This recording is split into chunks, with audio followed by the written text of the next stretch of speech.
decisions, like genius. Thomas Edison said that genius was 1% inspiration and 99% perspiration. Well, the same is true of decisions. We can obsess about making the right decision and getting all the input and working through a thoughtful process, which is all good, but we can sometimes miss the fact that the results will come only after the decision is made, and that 99% of the work will become after that point in time.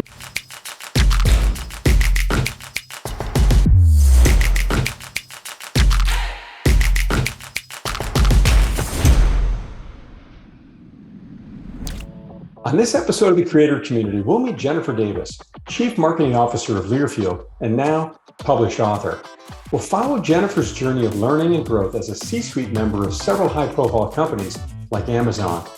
We'll learn what it takes to be a successful leader across industries and how having a process for decision-making is a powerful tool in today's world of an ever-increasing pace of business. We'll hear her practical advice on leading a culture of well-made decisions and her roadmap to make it all a reality.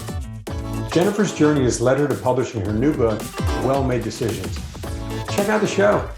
Welcome to the second season of the Creator Community. This is a new podcast series from book publisher New Degree Press, or NDP. I'm your host, John Saunders, founder of Forward Advisory Solutions.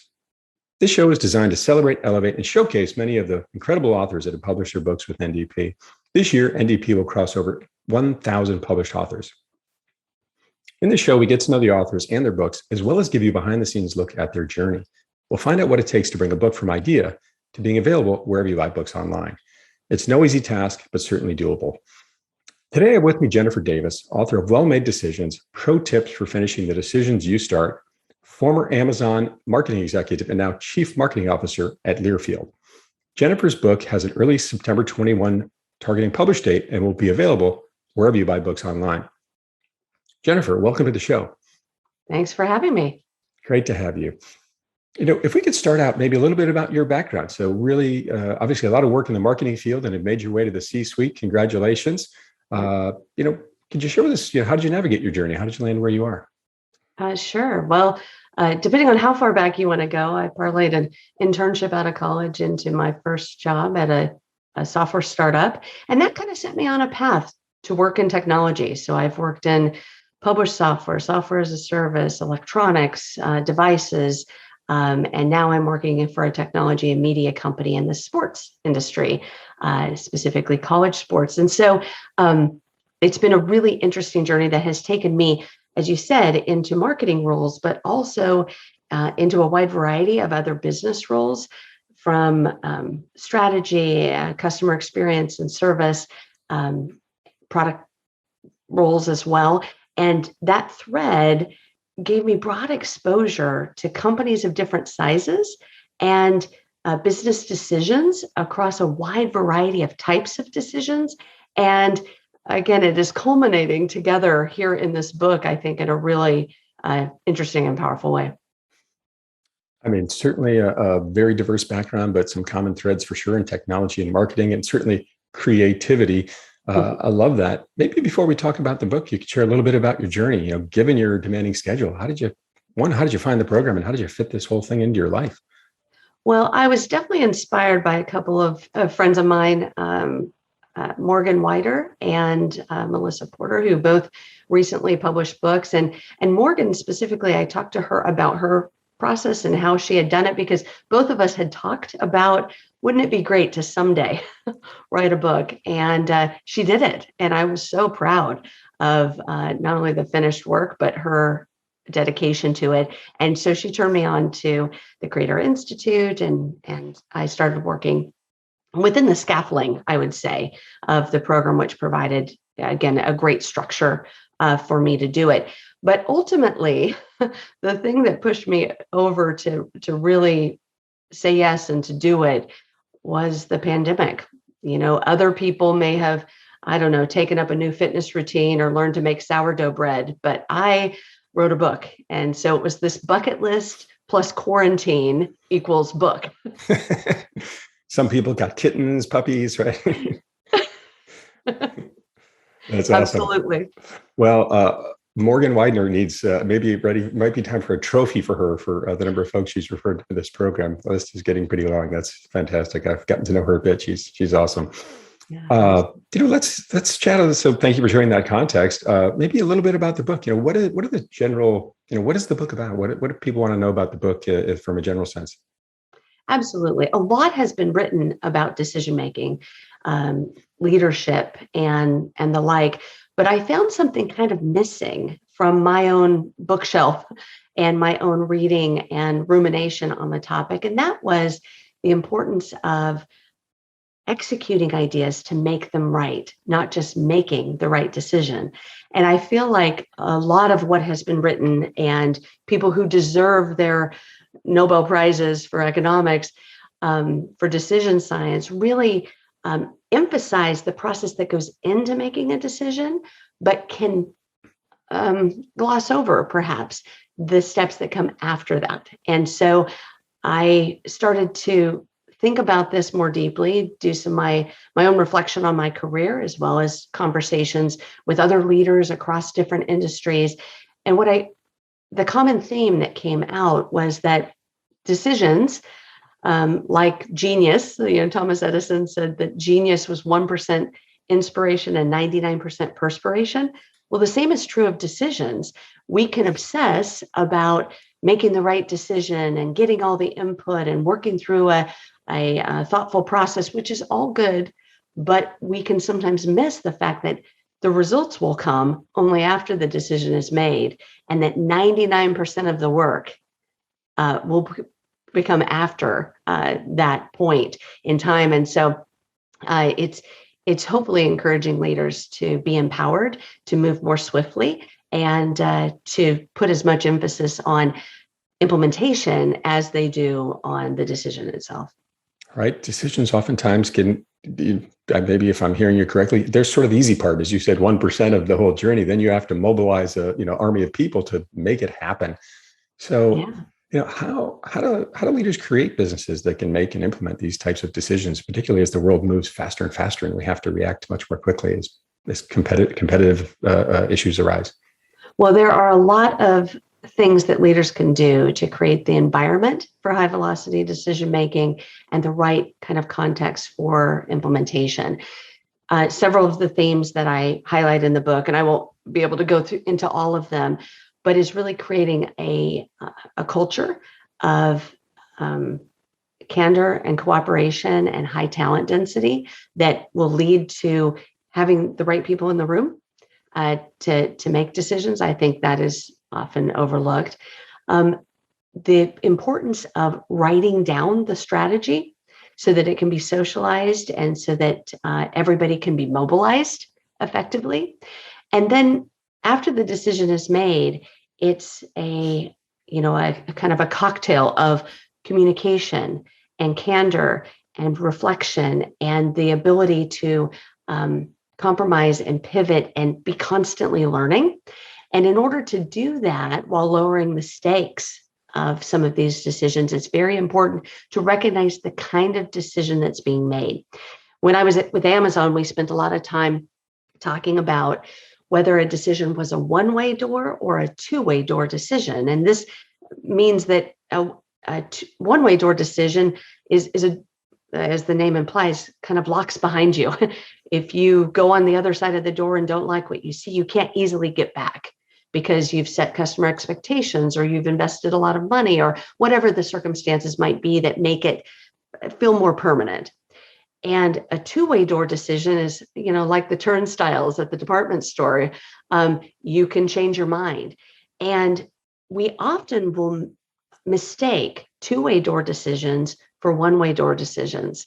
And once you realize what would it take to reverse this if we don't like what we see on the other side, and if still the decision feels too impactful and too high stakes, then I talk in the book about how to install hinges, how to think about experimentation, pilots, small tests that would allow you to gain confidence before you go through that one-way door. And so these are all tools in the toolbox of a leader, that they can pull out and apply to different situations. And when they do that regularly with discipline, they can find that the whole organization can be propelled. And companies who have a reputation for being wildly innovative, it isn't these big bang ideas. It's a constant diet of small experiments over time, executed rapidly, that lead to those results.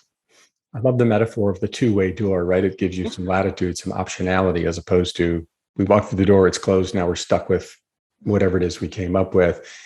You talked a lot about culture in there, which I think is a fascinating one and sometimes gets glossed over when you hear interviews and whatnot. What are some of the key elements you see, Jennifer, as creating that culture, that environment where people can feel comfortable in this two-way door circumstance rather than sort of the old school mindset of, here's this idea, we're going to run into the ground and either it's going to work or it's not. How do you create that environment as a leader? Well, I think a lot of it comes down to trust and how you cultivate trust in an organization.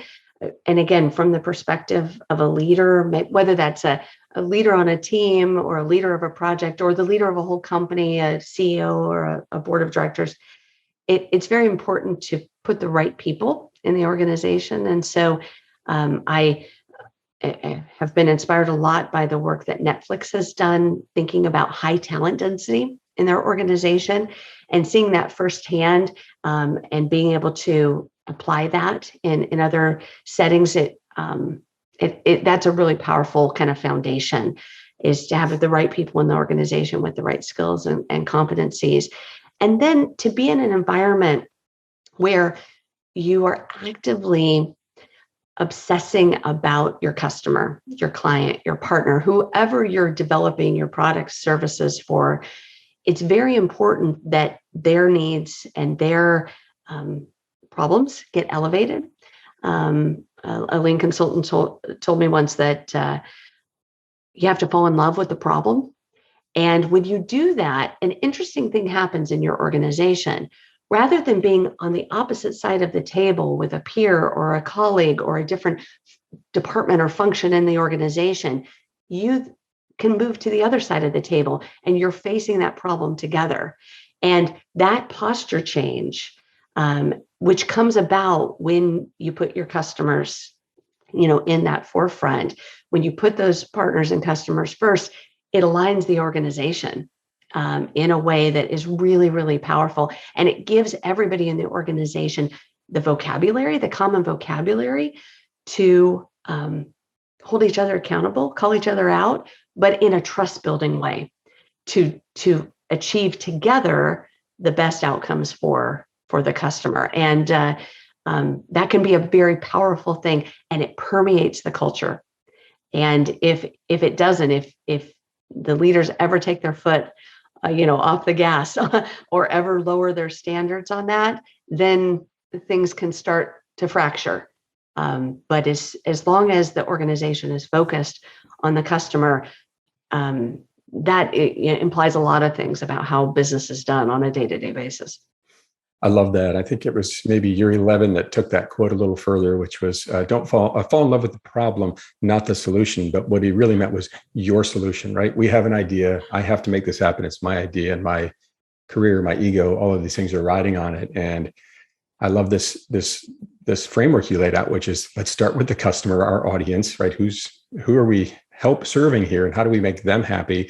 And then how do we create a mission, a vision that helps us get there, and then create this environment of trust where we can all get in this together. And I love all the metaphors you're using. Put us on the same side of the table. We're in this together. We have a big problem to solve here. Let's get it done, as opposed to finger pointing and this kind of thing that can sometimes come about. So a very collaborative story is what I'm hearing. Yeah, absolutely. Well, and I love what you mentioned there about falling in love with the solution. I think sometimes we fall in love with the solution, or we can fear the alternative, having to admit that maybe our idea wasn't the best, or that we invested a lot of sunk cost into something that didn't turn out. And I think this is kind of helps leaders fall into that trap of thinking things are one-way doors. They're not really a one-way door, but I just don't want to open it again because I was involved in closing it in the first place. And so again, I feel like there's actually even a whole chapter in my book dedicated to this idea of giving leaders permission, acknowledging that high stakes business decisions are career decisions. Let's just acknowledge the truth. But at the same time, if you're installing hinges and you're pushing the organization decisions down in the organization and empowering them to move at velocity, you have a lot more leeway to absorb failure in your organization and in your own career. And the more you do that, the more you give your employees permission to do the same. And that, innovation, if you knew it was going to work 100% of the time, it wouldn't be that innovative. I joke that if you've come to the fork in the road and you already know which fork to take, you were not the first one at that intersection. You are by definition a follower. And so there's going to be some trip ups along the way, especially if you're on the cutting edge of anything. But you need to give yourself permission to do that. And again, lower the risk threshold to match the ambiguity that's in the decision until you can learn enough to confidently make a bigger bet. I really appreciate that mindset. And I can see how this culture, as you as the leader, as I think as Satya Nadella said, set the tone at the top and create this environment where you act as you speak, right? And that sets the tone for others to say, all right, we're in this together. We can make this happen. Let's not fall in love with this idea. Let's work it, let's iterate this thing until we get it right. I really, really love that concept. But, when you think about this and this sort of collaborative environment, how do you make faster decisions and still hold on to quality of the outcomes? Thoughts on that? Yeah, well, I think a lot of it is being clear about what you're trying to accomplish. And I think it's a natural, it flows naturally from that customer obsession we talked about, because I think a lot of decisions are implemented and the KPIs around them or the metrics around them are about execution excellence, not customer results. So if you want really great outcomes for your business long-term, your customers need really great outcomes. And so the more that you can align to that and see, you might have to ladder up, and there's certainly some execution metrics. If you're developing a new website, there are some things about that website that you're going to want to measure at a traffic or conversion level. But zooming out, what problem is it solving for your visitors? And the more that you can stay attuned to that, then things like bounce rates and conversion rates have a meaning.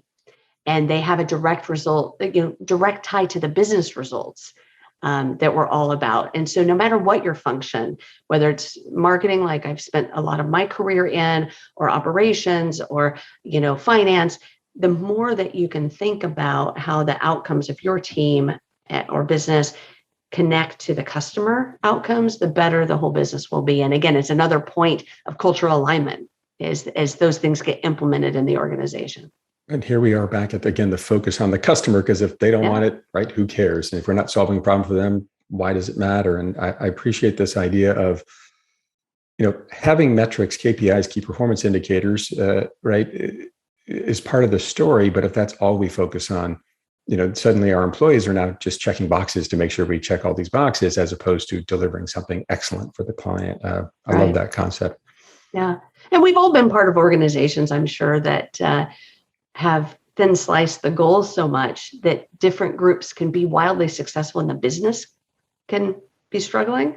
And, again, as from a leadership perspective, the more you align to the big necessities of the customer and align to that throughout the organization, you get better results. In fact, several of the people I interviewed for the book use an OKR framework, objectives and key results, and kind of ladder that. So there's, the book isn't really about like how to do metrics management and performance management, but it certainly alludes to some of the best practices that you see in the marketplace about how to do that and structure it so that the communication and the alignment shows up in goal setting and shows up in the day-to-day work and the accountability that you build into the organization.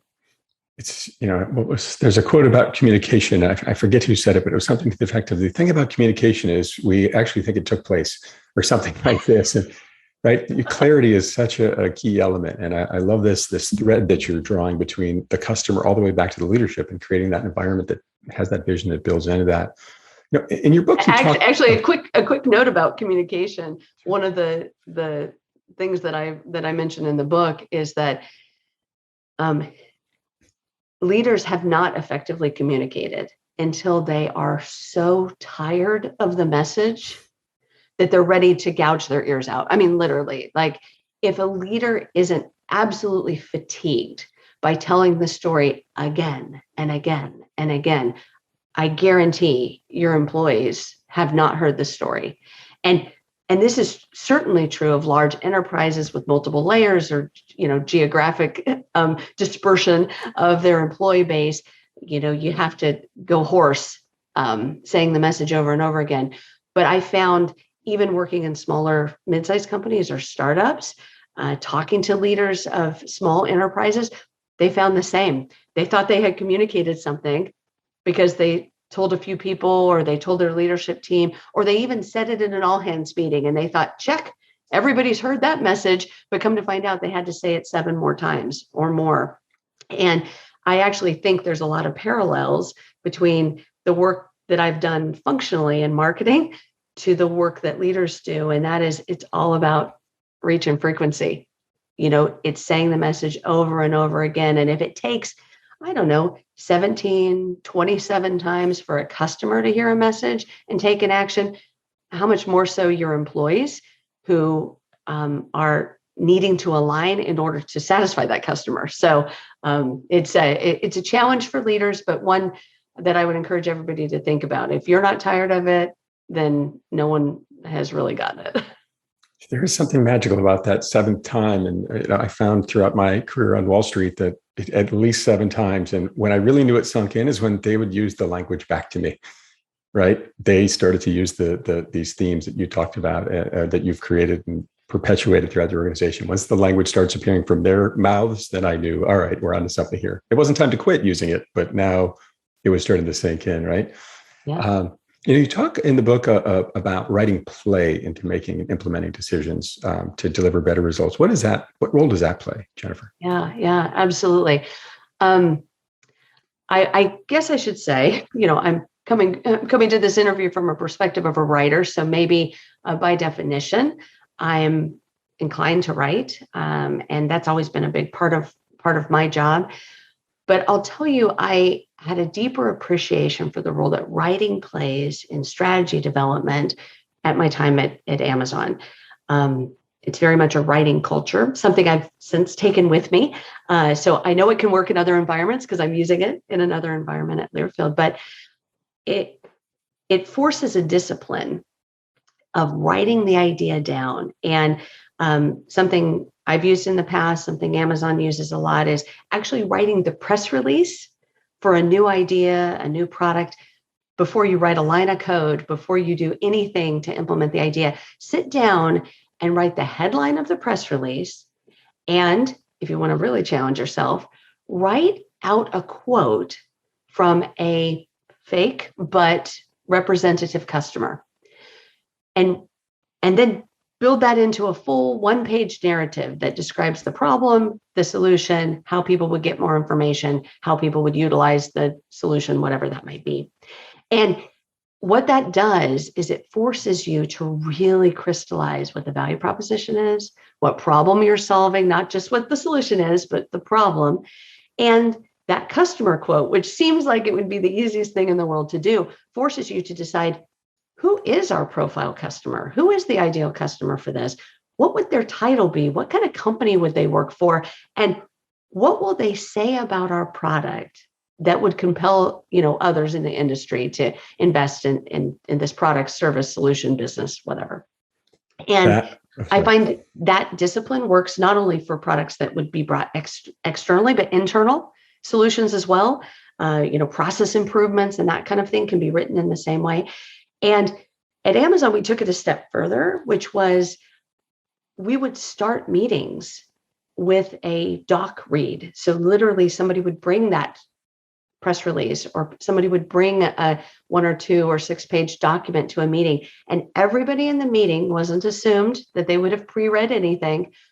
We'll just sit in silence for 15, 30, 45 minutes until everybody reads the documents, marks it up online, or literally with a red pen in a room. And then once everybody has consumed the whole idea, then we can have a meaningful discussion.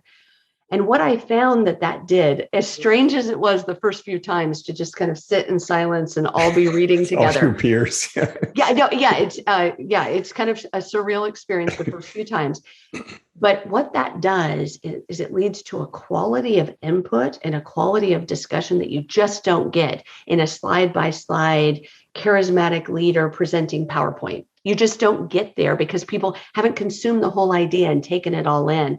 And it led to really interesting downstream impacts around inclusion and diversity of voice, because the extroverts in the room can contribute, but so can the introverts.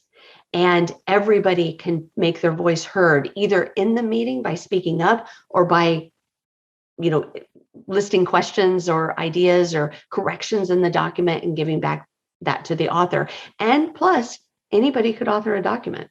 So ideas didn't need to come just from the top. They could come from anywhere and be bubbled up in the organization. And so that imprinted on me powerfully. And now I'm sure my colleagues now kind of chuckle when they say, oh, I'm going to have a meeting with Jennifer. There'll probably be a document where at least she's proposed something, and then we can talk about it. And in that, we can actually push things forward faster and we can get aligned. And then you have this document that describes what you were going to go do and why you were going to go do it, which is very powerful for like cascading through the organization for implementation and to course correct along the way, because you have then documented your assumptions. You've documented the problem. You've documented what you thought it would take to solve that problem.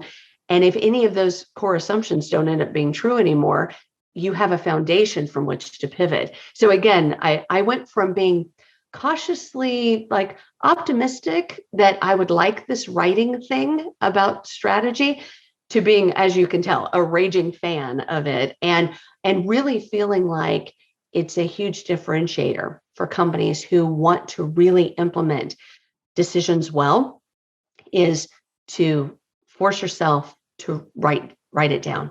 I mean, such a simple lesson that we oftentimes overlook, right? In this day of, we're always doing 100 things a day and trying to get it all done, but taking that time to think, reflect, write it, put it to paper, and then you have to read it out loud and say, does this still make sense, right?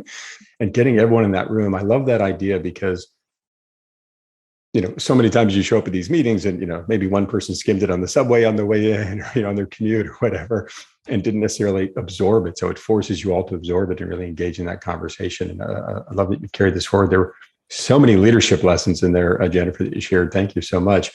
You talked earlier about this concept of I think safety and truth and honesty. And, you say that top leaders in the company need to work hard to be told the truth.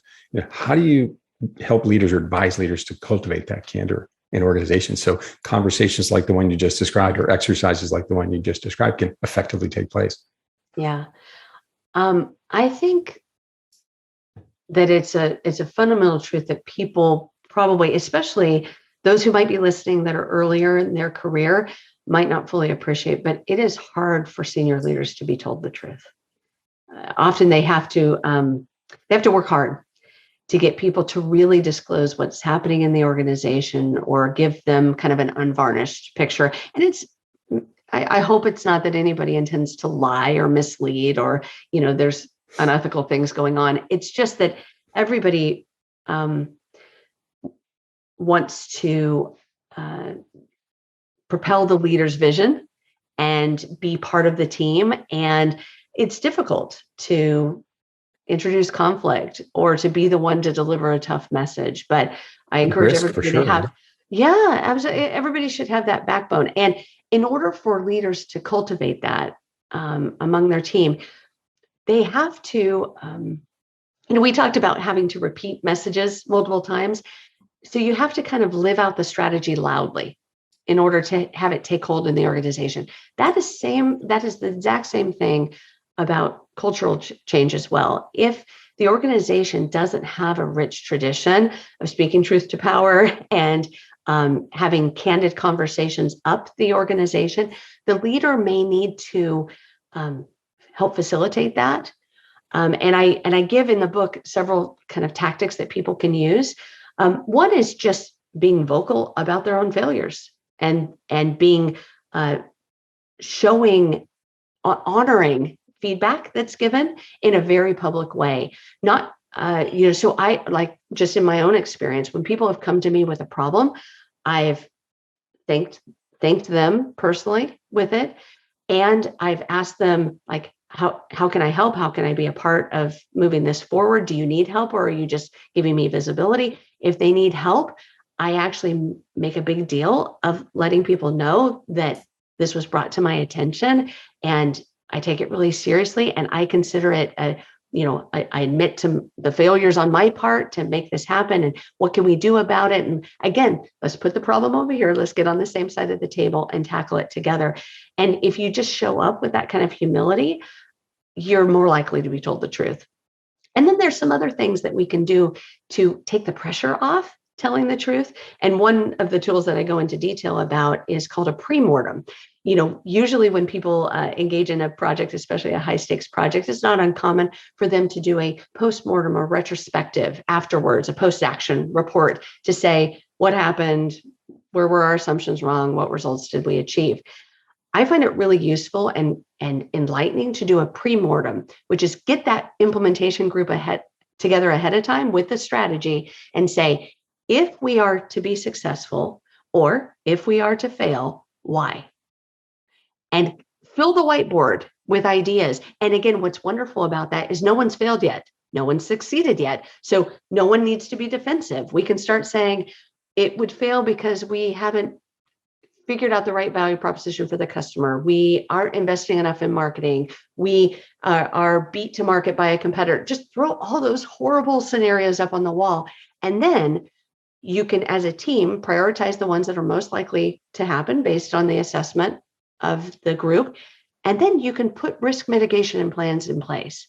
And you can think of ahead, like, if this happens, then we're going to regroup and we're going to do this other thing. Or if this, if we're seeing this kind of results, we're going to watch it closely. And it might lead to having metrics that weren't on your KPI or OKR lists in the past, but they need to be, because they are indicators of this risk that you put out there. So that pre-mortem can be a great tool to break down the natural defenses and to get truth to be told. So again, I offer that as one of many solutions that can help.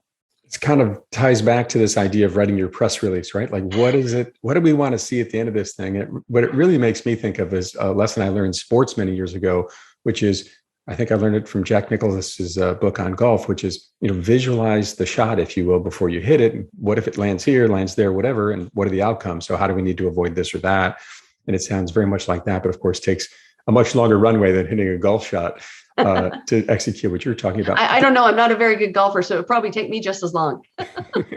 But the other thing that I really appreciate about this, and you've touched on it a bit, is when you go through these exercises of visualizing the end game and surfacing, providing something of high value that the customer wants, it also allows you to then evaluate, all right, do we have the systems and processes in place to execute on this, right?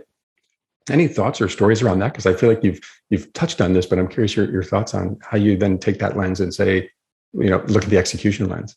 Absolutely. And I've certainly been in many roles just personally in my career where I've had responsibility for implementing big pieces, whole parts of big corporate strategies. And what is interesting about that is if you, as Stephen Covey says, begin with that end in mind and kind of work back from that press release vision, you do end up identifying the gaps. And so then what I'm hoping is that through the encouragement of this book, people put as much emphasis on building those implementation systems. So I've certainly seen places where a big vision lacked people, lacked process, lacked infrastructure. We didn't have the system. We couldn't do the software. And what that becomes is another illustration that is kind of throughout this book, and that is decisions lead to decisions. So you have this big corporate strategy, but then it boils down to what's our marketing piece of that, for instance. And we don't have a mechanism to pass leads to sales in the way that we would like, or we don't have a mechanism to communicate to customers in the way we would like, or whatever. And so then you're like, okay, how can we install a hinge on that decision? Do we hold the thing until we can have the big bang solution? Or do we do a manual process as we're learning how to do that? And then we're going to grow it. So you find that same kind of mindset works at the top level of the organization and at every level in the organization as people think about, how do I solve this problem? How do I move forward in a high velocity way with some key learning objectives in mind? And then over time, we can get it to scale. And that's what you see in high velocity organizations that innovate a lot, is that kind of layering, if you will. And actually, it's interesting because even in the design of the cover of the book, which was an interesting exercise in itself, I tried to illustrate that this idea that work streams come together into kind of a decision point, and it's illustrated by kind of a knot in the center of the book. And then from there, the work streams span out, and it illustrates this idea that a decision doesn't tie things together and ensure your success. It actually is a starting line of a lot of work streams and follow-on decisions, and the army that has to be mobilized, as you said, and all of the results that can be achieved at small and big levels are after that decision. And it was really interesting when I sent out the cover concept, as I started narrowing that down out on social media and to my author communities, I got quite a few people who just saw the title of my book, Well-Made Decisions, saw the graphic and suggested, and again, I really appreciated the engagement, but they suggested that I flip it, that I make this messy process kind of come to a conclusion and then smooth out. It's smooth sailing after a decision is made. And I just chuckled to myself. I was like, I can't wait for them to read my book because that maybe they'll realize that the only smooth sailing was in this, decision-making process where you could control some of the inputs. After that, it is the wild yonder of a whole organization implementing that strategy, making decisions every day, and learning along the way. And so if the implementation of decisions feels a little messy, no matter how organized and buttoned up you are, you're probably doing it right. It's never a linear line, is it, to get things from idea to actually finished product? And I love this idea that you keep alluding to or talking about under well-made decisions, which is, one, having a process to make decisions and then permeating that throughout your culture and having that vision, because then as employees, so many times you think, oh my gosh, I've got all these things I need to do to execute my job today. But if something comes up that's sort of a wrinkle for me, how do I think about it? And you can lean back on that vision and this decision-making process. I find that absolutely fascinating, and what a brilliant way to put it together. So you talked a little bit about humility, Jennifer. I'd love to get into maybe humility for you. We've talked about some of your best made decisions. Maybe there's another one you'd like to share. Maybe you could share an example of some that didn't go your way. Yeah, I would say the common theme of those is taking your eye off the customer. I've been a part of many, many product decisions in my career, and one that comes to mind as an example of one that had such promise, but was really misfounded. We were working on a product that was in the home theater space, bringing some new technology. And we had heard from our channel partners, our resellers and dealers, as well as just industry press, that there was a need for a really high quality 3D video solution. And we put our best people on it, and very clever people who understand optical science and understand video signal processing. And we invented really an exceptional 3D video product for the home. Awesome viewing experience. It was so fun to demo. People would put these lightweight glasses on and they would have this immersive experience. It was wonderful. Come to find out, that wasn't really a need that customers had. It was something that wasn't going to be an enduring trend. And as a result, we put a lot of energy into something that was a great solution for a problem that really very few people expressed a need for. And that could have been knowable. And so from that experience, I spent a lot more time deeply understanding the problem and before trying to solution it, which is hard to do when you're an idea generator person. Me and many people that I've worked with in the past have been like wonderful solutioners, if you will, but you can't go there. You have to really start with the problem, and the more time you can spend on that, really understanding that at a deep level, you can advocate better for the customers throughout. You're going to make the right choices about interface design and pricing and the like, because you're going to deeply understand the context of the customer. So yeah, certainly the book is filled with some success stories, I hope, but also some learn from my mistakes opportunities as well. Yeah, I appreciate you sharing that candid story about, one that didn't work. And Right. How did the process play a part in identifying that it wasn't working? Was it simply lack of demand from the customer, or was it something you were able to identify otherwise? Well, I think for me, it was kind of a stark gap, a stark contrast between the industry accolades that we were winning and the feedback we got from people who had experienced what we were doing, and the overall results of the product. And so, and kind of the lack of customer demand to expectation. And to me, it indicated that people could appreciate it, but didn't need it. And I think there's probably, technology companies are prone to this, but other industries probably as well. This, idea of there's a novelty to it, or it's a good, it's considered a good idea, but there's a lot of good ideas that don't deliver great results. So how good were they really? And so changing the definition of the problem to be solved isn't just bringing something new to market or being innovative, but actually solving a real customer need is the start of it all. Ribbons don't always equal results, do they? Right? So true. So thinking about this journey as a whole, and Jennifer, you shared so much and so many great lessons throughout the book. Maybe a bit about the journey. Have there been any unexpected positive results you found just from the simple act of going through this exercise of bringing a book from idea to available online? Yeah. Oh, so many. One is looking back, I was confident but skeptical that it would be pulled off in this time frame. Thankfully, I had some, as I said earlier, some scaffolding and structure to lean on, which proved to be very, very useful to me. The work of my developmental editor and different, editorial resources made available by New Degree Press were instrumental in this. So I think one was just, wow, okay, it can be done, even with, full-time job and full-time family and full-time life. You can do this thing if you're passionate about it. The second, which was an interesting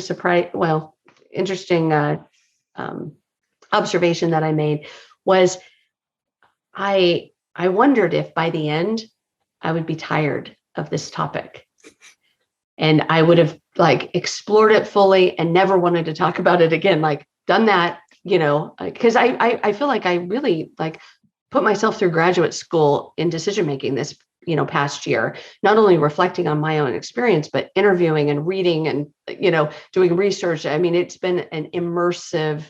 I've thrown myself into this topic of decision making, and now I'm coming out of that creation process, and I'm as in love with this topic as I was at the start, probably even more so because I've immersed myself in the understanding of the impact that it has, not only on businesses and industries, but on individuals and careers. And so again, I'm more passionate coming out of this than I was even going into it. And I don't think I would have predicted that.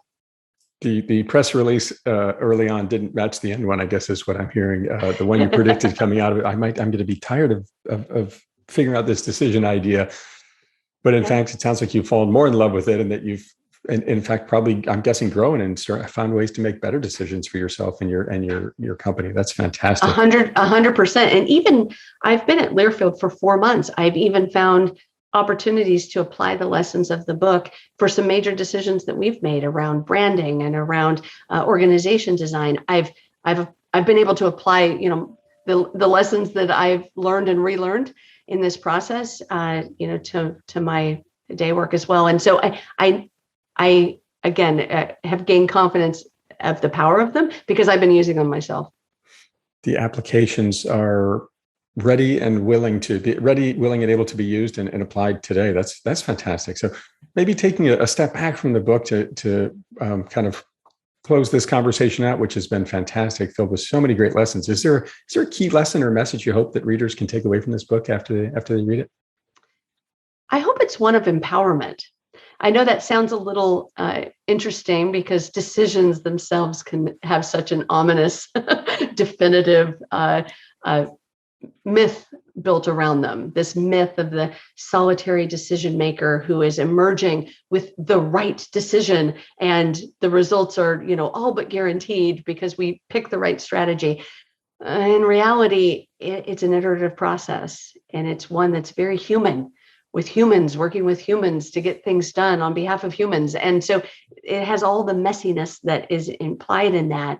And so I'm hoping that readers can read this book and be empowered to be bolder, be empowered to move more quickly, be empowered to speak the truth, be empowered to write things down, be empowered to advocate maybe strongly, more loudly for their customers, and build that vocabulary, build that muscle into their whole organization. And I picked the title of the book because I liked the kind of double meaning to it. We want decisions that are well made with great input, and we made the choice, and it was a solid choice based on the information that we had. But in reality, decisions are made, they're crafted. Like somebody would weave a rug or create a piece of pottery. They're molded, they're shaped by everything that happens after that decision is made.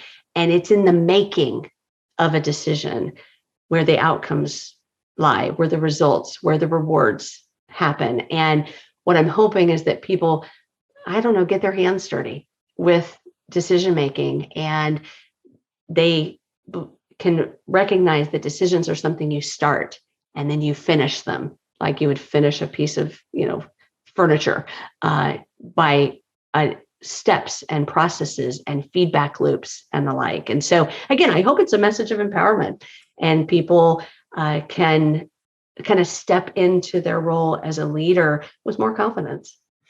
A message of empowerment, understanding, and I'll say accepting that decision-making is a messy circumstance. It's never clean and as clean as you want it to be. But the fact that you've laid out a roadmap and a set of processes to make it happen, I think is just fantastic, and so many applicable lessons for leaders of all levels to take forward and build and improve upon their cultures.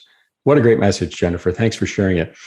If people want to learn more about you in their book, where might they go? So I have a website at wellmadedecisions.com. I'm also on LinkedIn and Instagram and Twitter. And I know you'll share out some of the handles, and those are on the website as well. The website is a great place to learn not only about the book and stay current to the latest information about publishing, but there's a blog on there where I share part of this author journey.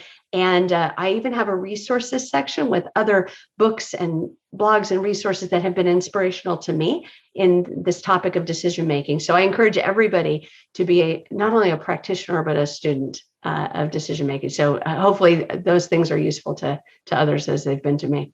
Just to never stop learning, right? Just keep growing and learning. Jennifer Davis, author of Well-Made Decisions, Pro Tips for Finishing the Decisions You Start, will be available early September 2021, wherever you buy books online. Jennifer, thank you so much for being on the show and sharing your stories.